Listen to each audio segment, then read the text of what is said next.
Izložba fotografija Krasnodara Peršuna izvan fokusa, izvan života, otvorena u zagrebačkom Kicu, donosi 15 poznatih lica s naše i svjetske scene, koji više nisu među nama.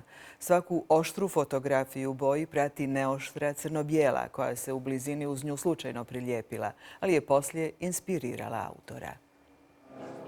Philip Seymour Hoffman, Robin Williams, Dennis Hopper, Robert Altman, Dušan Džamonja i James Gandolfini samo su neki od velikana koji su se zamutili pred objektivom Krasnodara Peršuna, a ubrzo zatim i umrli. Razmišljao sam kako zapravo prikazati tu temu smrti, prelaska iz života u smrti, pa vam je ideja da bi to mogao biti zapravo jedan diptih, da bi se moglo pomoću tehnike diptiha pokazati taj trenutak u kojem se dogodi zapravo prijelaz iz života u smrti. Tako da se meni učinilo da u stvari on radi neko izvrnuće smisla fotografije. Ne bavi se fotografiranjem prošlosti i bilježenjem prošlosti, nego se bavi bilježenjem budućnosti tih osoba koje su polako napustile ovaj svijet.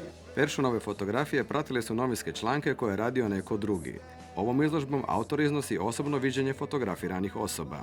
Njegova ideja i njegova teza je da fotografija počinje prije kamere, da ona počinje u memoriji, u sjećanju ovoga fotografa koji nastavlja živjeti ono što će kamera zabilježiti. Peršun kaže da su fotografije omaž umrlim ljudima koje je snimao za novine. Ipak ističe da je nakon duljega vremena želio ponovno preživjeti trenutke fotografiranja, budući da su slike koje u nekom trenutku ugledao i snimio postale organskim dijelom njega samog.